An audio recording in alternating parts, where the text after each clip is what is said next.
हरे नाम एव केवलम् खलो नस्तेव गतिरन्यथा हरे नाम एव केवलम् खलो नस्तेव गतिरन्यथा।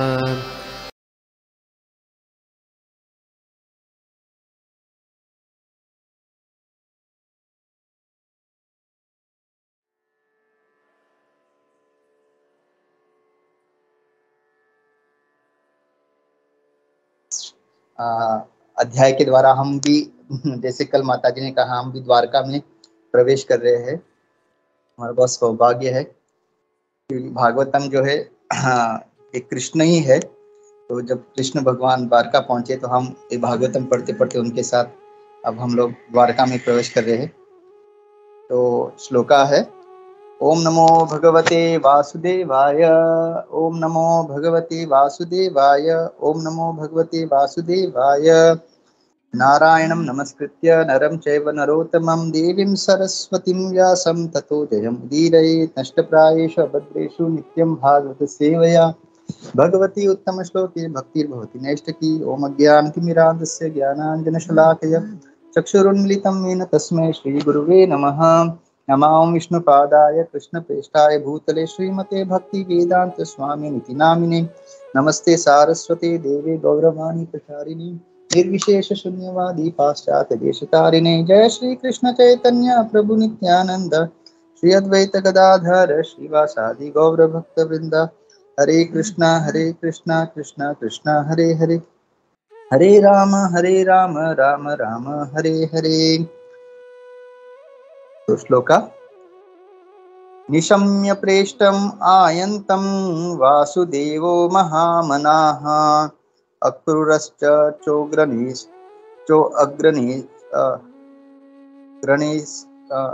उग्रसेनश्च रामश्चाद्भुतविक्रमः प्रद्युम्नश्च चारुदेशनश्च शाम्भो जाम्बवती सुतः प्रहर्ष वेगोच्च शयनासन भोजनाः। तो translation and purport by His Divine Grace A.C. Bhakti Vedanta Swami Srila Prabhupada ki Jai. Translation: On hearing that the most dear Krishna was approaching Dwarka Dham, magnanimous Vasudev, Akrura, Ugrasena, Balarama, the superhumanly powerful Pradyumna, Charudeshna, and Samba, the son of Jambavati, all extremely happy, abandoned, resting, sitting and dining. तो यहाँ पे आगे बताया जा रहा है कि जैसे ही अभी जिन लोगों का नाम यहाँ पे वर्णन है, जैसे कि भगवान के जो पिता वसुदेव, फिर अक्रूर, फिर उग्रसेन जो उनके दादाजी, फिर बलराम उनके बड़े भाई, फिर प्रद्युम्न उनके पुत्र, और फिर चारुदेशन उनके और एक पुत्र, और फिर सांबा जो जाम्बवती जिनकी माता है। ये सब लोग जैसे ही उनको पता चला कि भगवान द्वारका पहुंचे हैं, तो उन्होंने सब लोग, जो हर कोई आराम से बैठा हुआ था, कोई थोड़ा सा लेटे हुए थे, कोई भोजन कर रहे थे, तो उन्होंने सब वो जो कार्य है उसको वहीं पे छोड़ के बहुत ही आनंद होके वो भगवान का स्वागत करने के लिए आए। तो यहाँ पे जैसे निशम्य प्रेष्टम मतलब डियर मोस्ट, मतलब जो बहुत ही हृदय के जो नजदीक है। जैसे हम लोगों को पता है, जब हम लोग छुट्टी पे आते थे, जब हम दामोदर देश में थे, और जब हम आते थे घर पे 1 महीने की छुट्टी पे, तो हम लोगों ने इसका अनुभव किया रहेगा जब कोई अपना बहुत ही हृदय के करीब जब आते हैं और पता है कि कुछ ही दिनों के लिए आ रहे हैं, फिर वापस जाने वाले, तो वो एकदम बहुत आनंदित हो जाते हैं हम लोग। और जैसे यहाँ पे क्या, निशम्य, जस्ट हियरिंग, मतलब जस्ट वो जब वो क्या कहते हैं, समाचार भी मिलता है कि आने वाले हैं, जैसे हमको पता चलता है कि ये महीने में कौन कौन गुरु, जैसे दामोदर दास में अनाउंस होता था इन एडवांस कि ये महीने में ये महाराज आ रहे हैं, ये महाराज आ रहे हैं। तो केवल वो सुन के ही कि अभी इस महीने में ये महाराज आ रहे हैं, हम लोग कितने आनंदित हो जाते थे, प्रफुल्लित हो जाते थे, और हम वो वेट करते थे कि कब वो दिन आएगा, कब हमको दर्शन होंगे। तो वही यहाँ पे वर्णन हो रहा है। और तात्पर्य में प्रभुपाद ने क्या किया है, ये सारे जिनका यहाँ पे नाम वर्णन किया है उनके बारे में थोड़ा सा उन्होंने उनका विस्तार यानी संक्षेप में उन हस्तियों का वर्णन किया है। जैसे कि पहले वो वर्णन करते हैं वसुदेव। तो वसुदेव जो है Surasena king, son of king Surasena, और जो देवकी है उनके पति है, और भगवान श्री कृष्ण के पिता है। एक्चुअली ऐसा देखा जाए तो भगवान सबके पिता है, लेकिन भगवान जो है एक व्यक्ति का एक व्यक्तित्व है, और इसलिए वो भी एक आदान प्रदान के लिए वो भी एक किसी को, मतलब जो सबसे श्रेष्ठ भक्त है उनको अपना पिता और माता ऐसा वो स्वीकार करते हैं भगवान। नहीं तो सभी लोग भगवान से उत्पन्न हुए हैं। देन फिर वो जो है कुंती महारानी के भ्राता थे एंड फादर ऑफ सुभद्रा, और जो सुभद्रा मैया जैसे हम जानते हैं अर्जुन से वो विवाहित हो गई थी। और यहाँ पे आगे प्रभुपाद बताते हैं कि वो जो वसुदेव जो है उग्रसेन महाराज के राज्य में एक मंत्री थे, और उन्होंने उग्रसेन के जो भ्राता थे देवका, उनके 8 पुत्री थे, उनसे विवाह किए थे, जिसमें से देवकी एक है उनमें से। और आगे वो लिखते हैं कि जब वसुदेव उनको ब्याह के लेके जा रहे थे, जैसे हम जानते हैं, फिर आकाशवाणी होती है कि कंस को बताया जाता है कि तुम जिसको इतनी प्यार से विदा ही कर रहे हो उसी का जो पुत्र है, 8वां पुत्र तुम्हारा काल है। और फिर वसुदेव जो कंस है देवकी को वहीं पे मारना चाहता है, लेकिन फिर वसुदेव अपना बुद्धि का आध्यात्मिक बुद्धि का प्रयोग करके कंस को समझाता है कि देवकी से तुमको कोई भय नहीं है, भय जो है उसके पुत्र से है। तो मैं तुमको वचन देता हूँ कि इसके गर्भ से जितने भी पुत्र मतलब जो भी शिशु उत्पत्ति होगी मैं तुम्हें स्वयं ला के दूंगा, और तुम उनको उनकी वध कर देना। तो फिर कंस को पता है कि वसुदेव जो है मतलब अपने वचन का पक्का है, मतलब अगर उसने कुछ वचन दिया है तो वो करेगा। तो इसके लिए वो फिर उनको फिर कारागृह में बंद करके रखता है। और जैसे हम जानते हैं हर एक जैसे जैसे पुत्र होते हैं कंस वध करता है, और फिर आखिरी में 8वां पुत्र जो भगवान श्री कृष्ण का जन्म होता है वो फिर वो वहाँ उनको लेके जाके वृंदावन में नंद महाराज मतलब गोकुल में लेके नंद महाराज के आश्रय में छोड़ता है, नंद महाराज और यशोदा मैया के। तो मैं एक कदम्ब आनंद स्वामी महाराज का एक लेक्चर सुन रहा था, तो वो बता रहे थे कि नंद महाराज और वसुदेव इनमें क्या अंतर है। तो वो बता रहे थे जब कृष्ण वापस जब कंस का वध करके उग्रसेन को वापस राजा स्थापित किया गया, फिर एक दिन ऐसा हुआ कि एक बहुत ही बड़ा ग्रहण आया था जो बहुत ही अशुभ था। तो उसके लिए जो वसुदेव है वो एक बड़ा यज्ञ रखते हैं वो ग्रहण का अशुभ ताकि प्रजा को वगैरह न लगे और मतलब किसी को ना लगे। और फिर नंद महाराज यशोदा मैया सबको बुलाया जाता है उस यज्ञ के लिए। तो जब वो आते हैं तो कृष्ण जब नंद महाराज को देखते हैं बहुत ही भाव विभोर हो जाते हैं।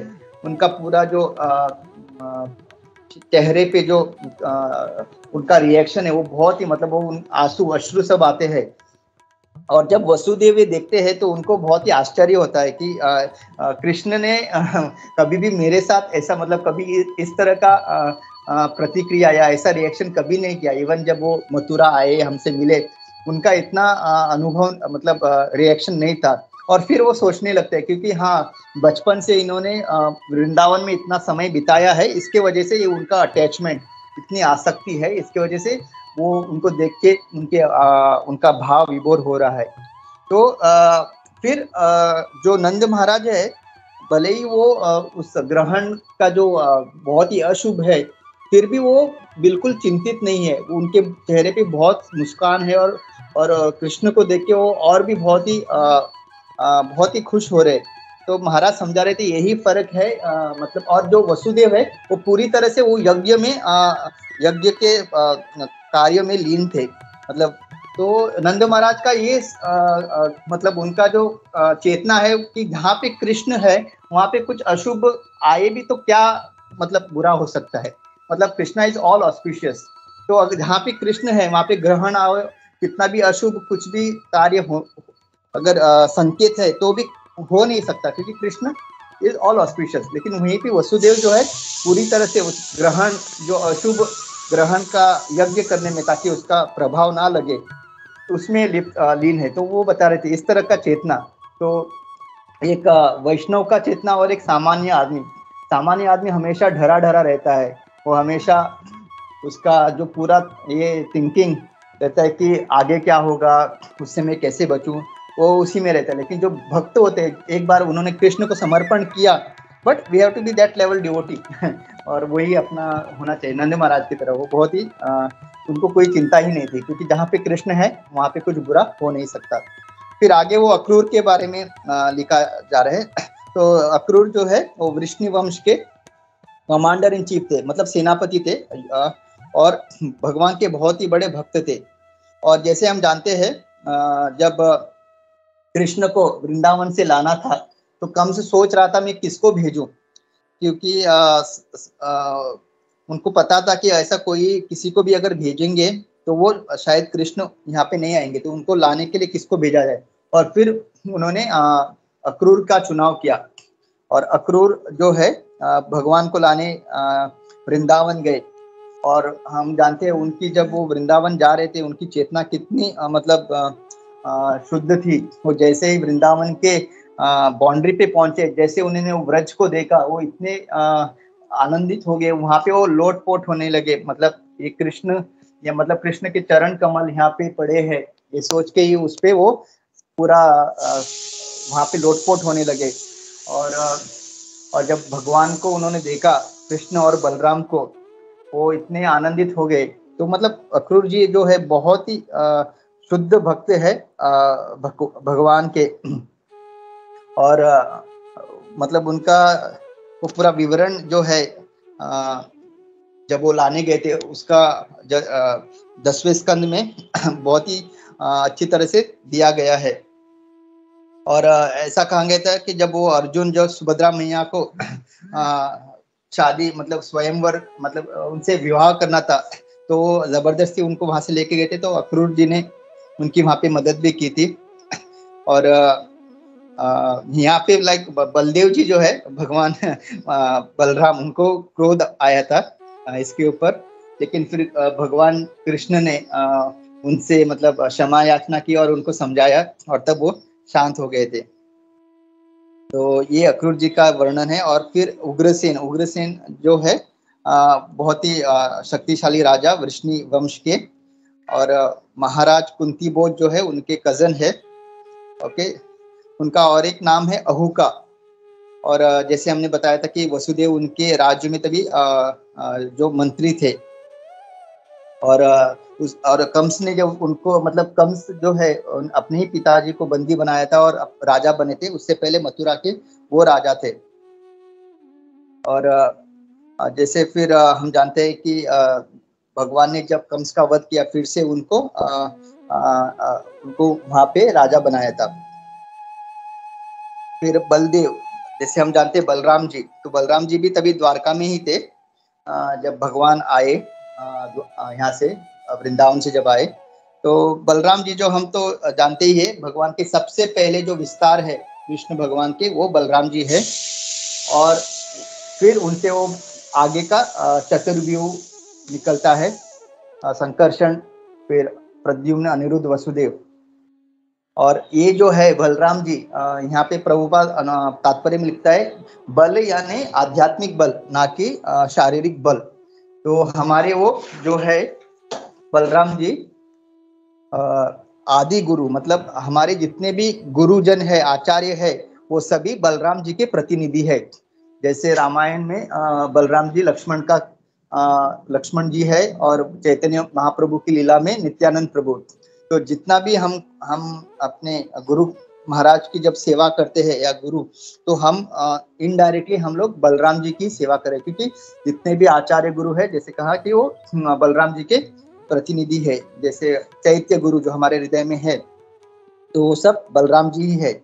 एंड वो कृष्ण भगवान के कार्य में, मतलब जो भी कृष्ण वस्तु जो पहनते हैं, कृष्ण के दिव्य शरीर पे जो भी आभूषण है, वो पूरा बलराम जी का ही विस्तार है। जब बलराम जी सोते हैं तो वो जो पलंग है वो बलराम जी है। जो क्या कहते हैं, तकिया, जो भी कुछ आप देख सकते हैं बलराम जी कृष्ण भगवान के हाथ में, वो सब जो है बलराम जी का ही विस्तार है।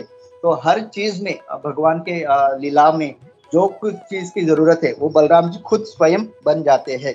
और इसलिए हम लोगों को आगे प्रभुपाद कहते हैं कि अगर कृष्ण का हमको दर्शन चाहिए या कृष्ण भक्ति चाहिए, हमको डायरेक्टली नहीं मिल सकता। We have to go through Balram ji. And going through Balram ji मतलब बलराम जी के संपर्क में आना, मतलब हमारे आचार्य के संपर्क में आना। वो पूरा एक परंपरा है, ऐसा नहीं कि डायरेक्टली बलराम जी। जब हम अपने गुरु की सेवा करते हैं, क्योंकि वो बलराम जी के प्रतिनिधि है, सो हम लोग it is like we are going through Balram ji, अपने गुरु का सेवा करना, गुरु महाराज का आज्ञा का पालन करना। तो उस तरह से हमको भगवान श्री कृष्ण का क्या कहते हैं दर्शन होगा, या उनका जो भक्ति में हम लोग आगे बढ़ने का जो प्रयास कर रहे हैं उसमें सफलता मिलेगी। क्योंकि यस्य प्रसादात भगवत प्रसादो, जब हमारे गुरु खुश होंगे इसका मतलब बलराम जी खुश है, और अगर बलराम जी खुश हो गए तो फिर वो हमको इस मार्ग पे और आगे बढ़ाएंगे। और जैसे हम जानते हैं नित्यानंद प्रभु जो है इतने कृपालु है, उन्होंने जगाए मदाए जैसे आत्माओं का उद्धार किया। तो एटलीस्ट कुछ हद तक हम कह सकते हैं हम इतना तो बुरे नहीं है, मतलब शायद पहले जन्म में हमने वो किरदार निभाया होगा, लेकिन एटलीस्ट इस जन्म में मुझे नहीं लगता कोई जगाए मदाए जितना उनकी चेतना उतनी कम चेतना होगा। तो हम लोगों को बहुत आशा है कि हम अगर भक्ति अच्छी तरह से करेंगे, गुरु महाराज का सेवा अच्छा तरह से करेंगे, वैष्णव का सेवा अच्छा करेंगे, तो बलराम जी जो है हमको आध्यात्मिक बल देंगे। क्योंकि उनके पास हमेशा वो क्या लेके घूमते हैं, हल। तो हमारी जितनी भी समस्या है उनके पास हल है और आध्यात्मिक बल है।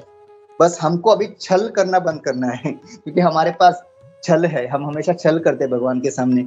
उनके सामने आके दिखाते हैं कि हम बहुत बड़े भक्त हैं, हमको भक्ति चाहिए। और जब वो हमारी मदद करते हैं तो हम उस मदद का प्रयोग अपनी भौतिक जगत में भोग करने में उसको यूज करते हैं। मतलब जब हमारी स्थिति थोड़ी सी अच्छी होती है उनकी कृपा से, तो हमको लगता है कि हमने भगवान को बेवकूफ बनाया है, अभी इस अच्छी परिस्थिति का थोड़ा इस भौतिक जगत में आनंद लेते हैं। और फिर जब स्थिति विपरीत हो जाती है फिर हम दौड़ के आ जाते हैं और बोलते सॉरी गलती हो गई, हम वापस ऐसा नहीं करेंगे। तो हम इस तरह से काफी टाइम छल करते रहते हैं भगवान के साथ, लेकिन फिर भी वो बहुत ही हमारे पिता होने के कारण वो जानते हैं, मुस्कुरा के माफ करते हैं। एक प्रभु जी ने बहुत अच्छा वाक्य लिखा था, मैं और मेरे भगवान बहुत ही भुलक्कड़ है। तो कैसे कि मैं हमेशा उनकी कृपा भूल जाता हूँ और वो हमेशा मेरी गलतियां भूल जाते हैं। बहुत ही अच्छा वाक्य था ये बहुत सही है, क्योंकि अगर भगवान हमारे हर गलती को अगर याद रखना शुरू करे तो हमको कभी कृपा नहीं दे पाएंगे, क्योंकि हम लोग ऐसे ऐसे गलतियां करते हैं जिसके लिए कृपा का पात्र होना बहुत ही मुश्किल है। लेकिन क्या करें, वैष्णव जैसे प्रभुपाद हमारे गुरु हमारे आचार्य इतने कृपालु है, और ये सारी कृपा भगवान से आ रही है, बलराम जी से आ रही है, भगवान श्री कृष्ण से आ रही है। वो हमको माफ करते रहते हैं, चलो मेरा ही बच्चा है, अगली बार मत करना। तो ये बलराम जी का विवरण यहाँ। फिर आगे प्रभुपाद जो भगवान के 3 पुत्र है, प्रद्युम्न और चारुदेशन और सांबा, इनका विवरण यहाँ पे कर रहे हैं। तो प्रद्युम्न और जो चारुदेशन है ये जो है रुक्मणी देवी के पुत्र है, और सांबा जो है वो माता जाम्बवती के पुत्र है। तो इस तरह से मतलब प्रभुपाद यहाँ पे विवरण कर रहे हैं कि किस तरह से जब भगवान द्वारका पहुंचे, इसका समाचार मिला, तो सब लोगों ने अपना जो कुछ भी कार्य है उसको वहीं पे अधूरा छोड़ के भगवान को स्वागत करने के लिए वो निकले। तो इस तरह से अपना भी भाव होना चाहिए। हमको जब भी मौका मिले भगवान का स्तुति करना, भगवान के सत्संग में जाने का या भक्तों का संग करने का, जब भी हमको मौका मिले तो हमको जितना हो सके प्रयास करना चाहिए। भले ही हमारे कमिटमेंट हो, लेकिन ऐसे मौके बहुत ही मतलब कलयुग में इस तरह का मतलब ये जो स्पिरिचुअल एसोसिएशन, स्पिरिचुअल प्रोग्राम्स, मतलब भगवान से संपर्क होने के जो कार्यक्रम होते हैं बहुत ही मतलब प्रामाणिक। ऐसे तो आप बहुत सारे मंदिर है, आप जा सकते हैं वहां पे जाके आरती सब देख के आ सकते हैं, नो डाउट। लेकिन जो सही में प्रामाणिक, जहाँ पे जाके आपका मन की शुद्धि हो, आपका मन में ट्रांसफॉर्मेशन, जहाँ पे परिवर्तन होगा, मतलब वो बहुत ही कम आपको मौके मिलेंगे। क्योंकि आप देखो अभी इतने सारे लोग हैं, लेकिन हमारे सत्संग में कितने लोग आते हैं? बहुत ही कम लोग आते हैं। क्योंकि ये बहुत ही प्रामाणिक है। यहाँ पे जितने भी लोग आए हैं उनके मन की शुद्धि हुई है, उनका मन का परिवर्तन हुआ है, उनका पूरा जीवन बदला हुआ है। नहीं तो कितने लोग हमेशा शनिवार को हनुमान के मंदिर जाते हैं, सोमवार को शिव जी के मंदिर जाते हैं, गुरुवार को साईं बाबा के मंदिर, बहुत लोग जाते हैं, लेकिन आने के बाद उनका जीवन में कोई परिवर्तन नहीं। हाँ, उनके भौतिक जीवन में थोड़ा उनको लगता है थोड़ा सुधार हुआ है, जब से मैं यहाँ जा रहा हूँ, मेरे धंधे में फायदा हुआ है, मेरे घर में थोड़ा सा धन थोड़ा ज्यादा आ रहा है, मेरे पुत्री की अच्छी जगह शादी हो गई। तो ये भौतिक जगह जो उनके एक्चुअली उनका ना कर्म के हिसाब से हो रहा है, उनको लग रहा है लेकिन मैं यहाँ जा रहा हूँ इसलिए हो रहा है, लेकिन इट इज ऑल उनका डेस्टिनी में था। वो बस थोड़ा वहां जाके थोड़ा बहुत इधर उधर 19-20 फर्क पड़ा रहेगा, लेकिन अदरवाइज वो होने ही वाला था। लेकिन जो हमारा उद्देश्य है कि हम इस भौतिक जगत से कैसे निकले, इस दुखालय अशाश्वतम से कैसे निकले, और हम सही में एक शुद्ध मतलब एक शुद्ध चेतना वाली, पवित्र चेतना वाला जीवन, केवल हम लोग कृष्ण भावनामृत में आके ही हमारा जीवन परिवर्तन हो सकता है। जैसे कि परीक्षित महाराज को जब सुखदेव गोस्वामी काफी सारे क्या कहते प्रायश्चित के मार्ग बताते हैं, अगर ये पाप किया है तो ये प्रायश्चित करो, ये पाप किया है तो ये प्रायश्चित करो, लेकिन परीक्षित महाराज को बिल्कुल उसमें आनंद नहीं आ रहा है। वो बोल रहे ये क्या आप बता रहे हो, मतलब मैं प्रायश्चित तो कर लूंगा लेकिन वो पाप करने की प्रवृत्ति नहीं जाएगी तो क्या फायदा है। मतलब आज मैं प्रायश्चित करूंगा, फिर वापस जाके वही पाप करूंगा।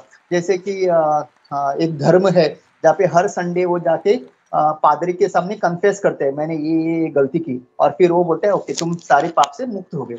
लेकिन अगले हफ्ते में वो वापस वही पाप करता है, फिर वही आके वही कन्फेस करता है। तो फिर क्या फायदा, मतलब हाथी स्नान जैसा, हाथी नहा के आ जाता है, फिर पूरा रेत अपने शरीर पे डाल देता है, फिर क्या फायदा। तो फिर तब जो परीक्षा सुखदेव गोस्वामी कहते हैं केचित केवल या भक्त्या, केचित मतलब सिर्फ जो कृष्ण के शरण में आता है, वासुदेव परायणम, जो वासुदेव परायण मतलब पूरी तरह से वासुदेव के शरण में आता है, और कुछ नहीं, केवल कृष्ण, मुझे और कुछ फर्क नहीं पड़ता, केवल मुझे कृष्ण चाहिए, ऐसे भक्त। मतलब एक्चुअली सुखदेव गोस्वामी जो है परीक्षित महाराज को टेस्ट कर रहे हैं, ये सारे प्रायश्चित के मार्ग बता के कि उसको उससे वो आकर्षित हो रहा है क्या। लेकिन भक्त जो है वो ऐसी चीजों से आकर्षित नहीं होता, और तब वो खुश होता है जब सुखदेव गोस्वामी ये बताते केचित केवल या भक्ति। जब आप कृष्ण की भक्ति में आते हो, जब आप कृष्ण भावनामृत में आते हो, तब केवल पाप नहीं है, वो पाप करने की प्रवृत्ति से भी आप मुक्त हो जाओगे, और वो हम सब अनुभव कर रहे हैं।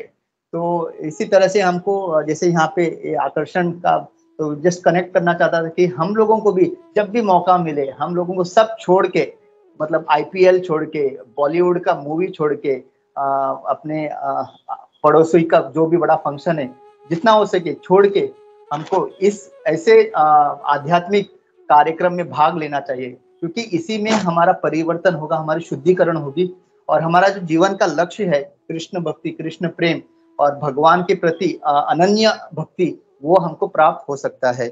और इसके लिए बलराम जी हमें हमेशा मदद करेंगे, हमारे गुरु महाराज हमेशा मदद करेंगे। हरे कृष्णा। तो मैं यहाँ पे रुकता हूँ। दंडवत प्रणाम। Thank you. All glories to Prabhupada. दंडवत।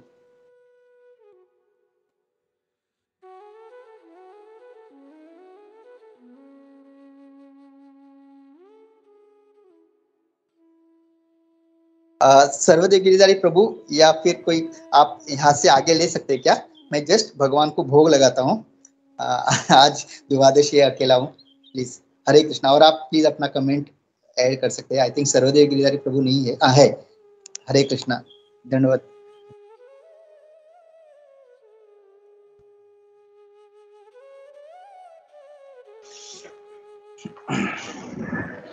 हरे कृष्णा। सूरत माता प्रभु, बहुत अच्छा क्लास था प्रभु, और इतना बड़ा पर्पट था, और हर व्यक्ति को यहाँ पे जो है उसका डिटेल दिया गया, तो बहुत अच्छे से जो था सारा का जो है सबका। तो जस्ट मुझे कुछ एक दो पास टाइम जो याद आ रहा है जो कवर नहीं होता था, आई thought I will just share that. एक तो उग्रसेन, तो उग्रसेन का बेटा था कंसा। तो ये मतलब कभी भी मतलब एक डाउट हो सकता है मन में कि उग्रसेन जैसा इतना जो पवित्र आदमी था, इतना भक्त आदमी था, उसके घर में ये कंस जैसा राक्षस कैसे पैदा हो गया। तो उसके लिए बहुत साल पहले हिज होलिनेस बीबी गोविंद महाराज से मैंने सुना था ये, तो वही शेयर करता हूँ। एक्चुअली उनकी जो वाइफ थी उग्रसेन की, पद्मावती, तो बहुत मतलब शी वॉज वेरी ब्यूटीफुल, बहुत एकदम एकदम सुंदर थी, एकदम अप्सरा की तरह थी। तो एक बार एक राक्षस था, मेरे को नाम याद नहीं आ रहा उसका, तो वो राक्षस बहुत आकर्षित हो गया उसकी तरफ। और एक दिन जो था वो एक रात को जब उग्रसेन महाराज नहीं थे, तो ही केम एंड ही सेड्यूस्ड उसको, पद्मावती को सेड्यूस किया, और फिर उससे जब गर्भ ठहरा तो ये कंस जो था ये पैदा हो गया। तो ये एक मतलब इतने अच्छे भक्त होते हुए भी कंस जैसा राक्षस जो है वो उग्रसेन महाराज के घर में वो उत्पन्न हुआ था। ये एक मुझे ऐड करना था। और इसमें जैसा इसमें लिखा है कि मतलब जब युद्ध हुआ था, जब शाल्व के साथ में, तो वी कैन इमेजिन कि ये कितने मतलब बूढ़े थे उस टाइम पे, क्योंकि उग्रसेन के पुत्र थे ये अपना कंस था। एंड मतलब वो था, मतलब वसुदेव और कंस का जनरेशन था, और उनके पुत्र थे कृष्ण। तो मतलब you can say almost like दादाजी, मतलब ही वाज वेरी एजेड, लेकिन फिर भी शल्व को इतना मतलब बुरी तरह से उन्होंने मतलब हरा दिया। तो जस्ट इमेजिन कितने वो पावरफुल रहे होंगे इवन एट दैट एज, तो यंग एज में कितना मतलब शक्तिशाली होंगे। तो जस्ट एक पॉइंट ये मुझे रियलाइज हुआ, तो I thought I will share that. और फिर बलराम जी के बारे में हम लोग बहुत अच्छा प्रभु ने कवर किया। तो उसमें खाली मैं ये ऐड करना चाह रहा था कि एक जो लीला है, जब ये महाभारत का युद्ध शुरू होता है, तो जब होने वाला होता है, तो बलराम जी बोलते हैं मैं किसी का अभी मतलब किसी को सपोर्ट नहीं करूंगा, ना कौरवों को ना पांडवों को, और वो इसके लिए निकल जाते, क्योंकि दोनों के प्रति उनको प्रेम था। भीम के प्रति भी प्रेम था और दुर्योधन के प्रति प्रेम था। तो जो दोनों हम लोग जानते हैं, दोनों भी उनके शिष्य थे बलराम जी के, और दोनों को भी बलराम जी ने ये सिखाया था गदा युद्ध।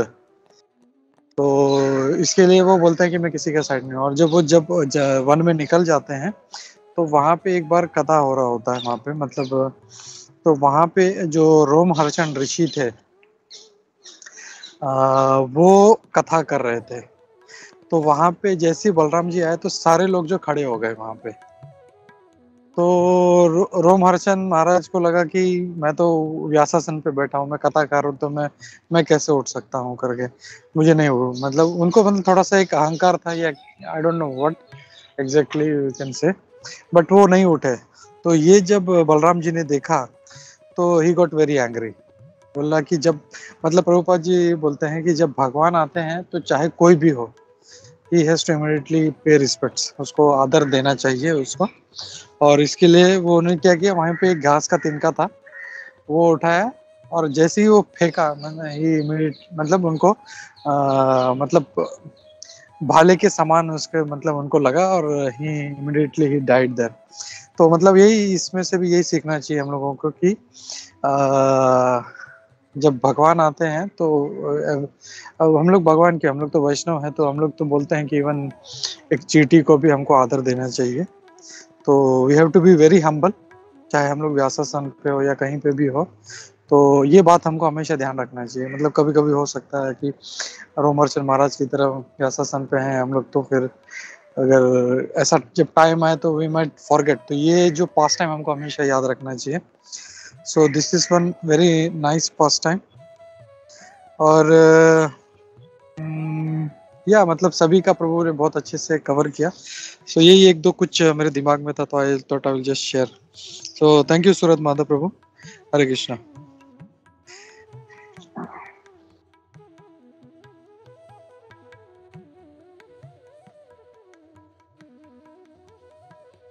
Thank you Gopi Prabhu, thank you very much.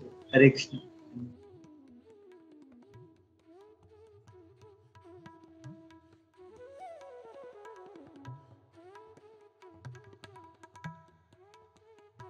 Hare Krishna. Prabhu को ऑफिस जाना है सूरत माधव प्रभु को, तो if somebody has any comments can take, और नहीं तो फिर नरसिंह आरती कर लेते हैं हम लोग।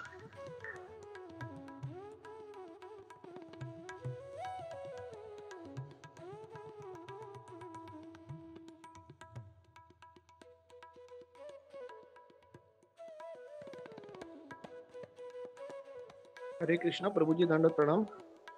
प्रभु जी, एक क्वेरी था, पूछूं क्या? हरे कृष्णा। या प्रभु, वी कैन टेक क्वेश्चंस।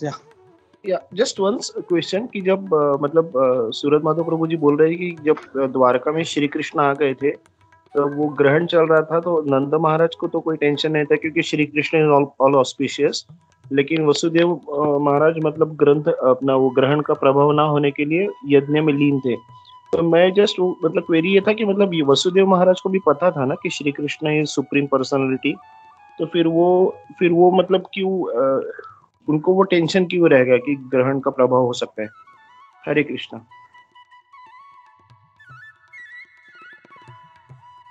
या nice question. Surat Madhav, you want to attempt or you are busy?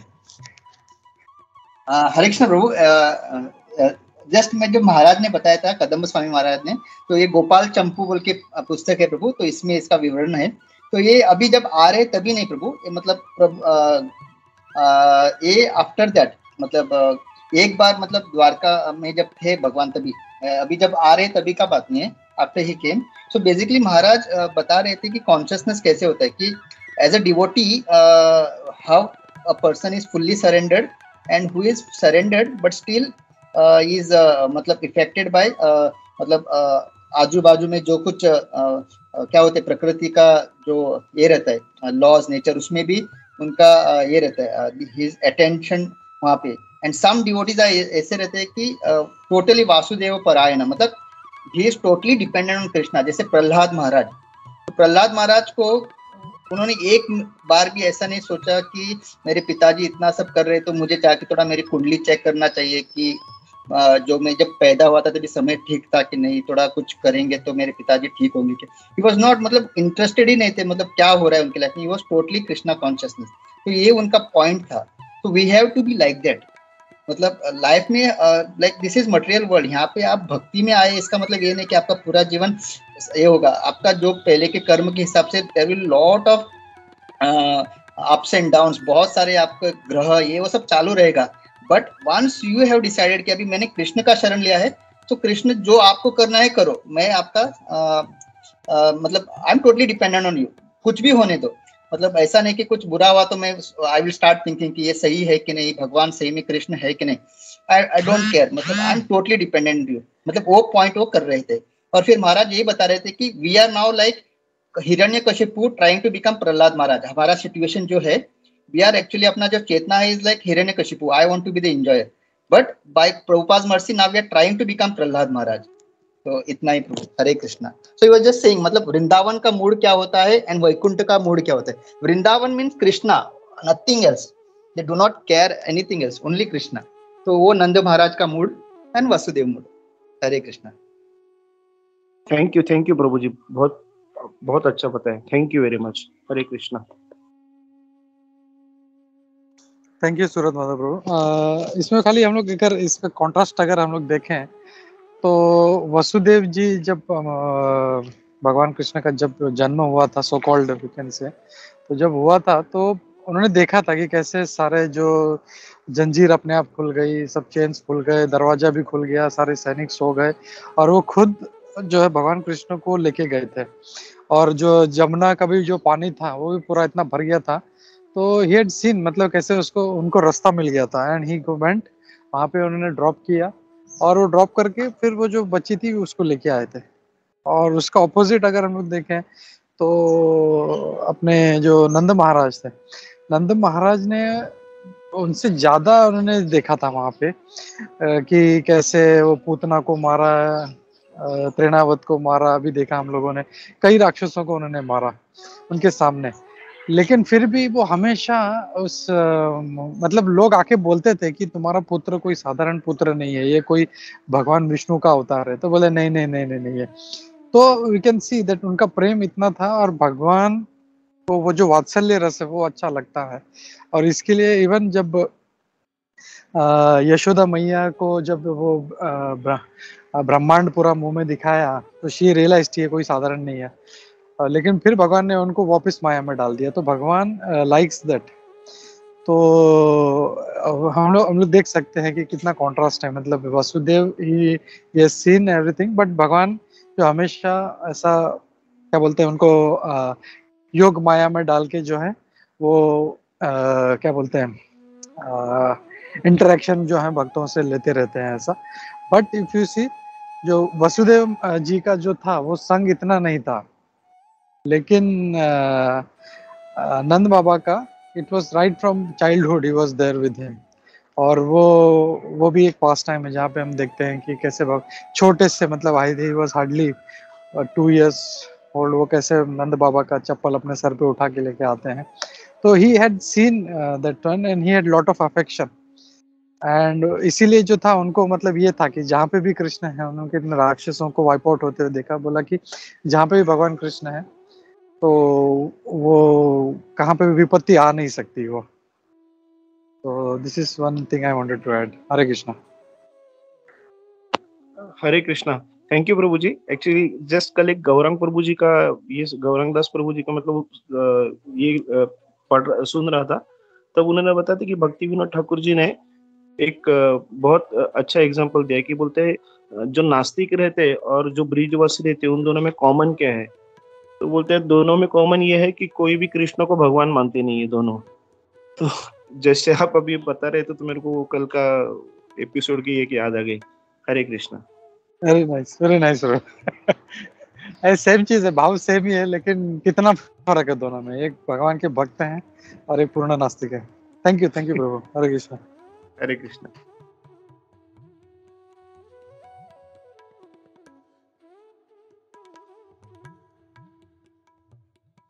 Hare Krishna Sameer प्रभु। कृष्ण माता जी। प्रभु अभी आपने क्या बोला, रिपीट करेंगे प्लीज, तो सुनने का मिस हो गया। वो कल गौरांग प्रभु जी थे, उनका मैं एक लेक्चर सुन रहा था, तभी उन्होंने बताया था कि भक्ति विनोद ठाकुर ने एक चीज का ये किया था, एनालॉजी दिखाया था कि नास्तिक जो रहते हैं और ब्रिजवासी, उन दोनों में एक चीज कॉमन है। तो वो कॉमन चीज क्या है, तो बोलते दोनों भगवान कृष्ण को भगवान नहीं मानते, दोनों में ये कॉमन चीज है। हरे कृष्णा।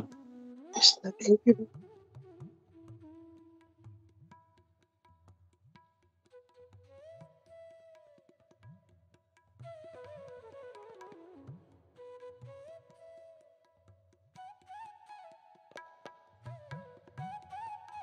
हरे कृष्णा। थैंक यू सूरत माधव प्रभु, बहुत अच्छा लेक्चर था आपका, और आपने बहुत सारे पॉइंट्स कवर किए, जैसे अभी गोपी मोहन प्रभु ने बताया, और जैसे आपने वो बुलक्कड़ का एग्जांपल दिया, और फिर आप बोलते हैं कि आपने वो जो बताया पास टाइम की, जब वो आप बोल रहे थे ना कि हम लोग को पता चलता है कि दामोदर देश में अगर कोई कौन से महाराज आ रहे, बहुत स्टार्टिंग की बात है, तो बहुत आनंद आता था प्रभु जी, वो पास टाइम था आपने बताया वो। और तीसरा, जब भी हम लोग दामोदर देश से घर पे आते थे 1 महीने के लिए रहने वाले, तो एक पास टाइम, फिर अपने बलराम जी के बारे में बताया, फिर गुरु तत्व के, गुरु महाराज के प्रति, फिर भक्तों का संग कितना इम्पोर्टेंट है। तो all points are very good Prabhu ji, thank you so much. Hare Krishna.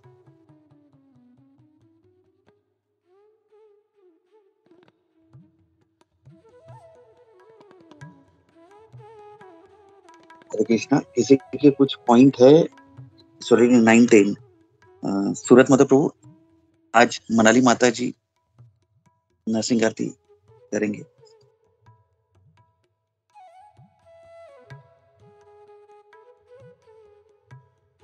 Sorry Prabhu sorry, actually I think वो ऑन द वे है, अगर कोई ले सकते हैं सेवा प्लीज। हरे कृष्ण।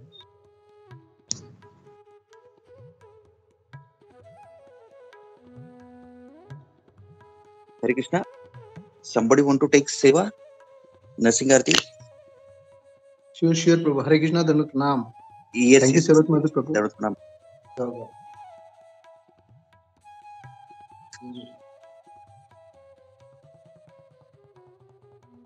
हरे कृष्ण प्रभु प्रणाम। नमस्ते नरसिंहाय नमस्ते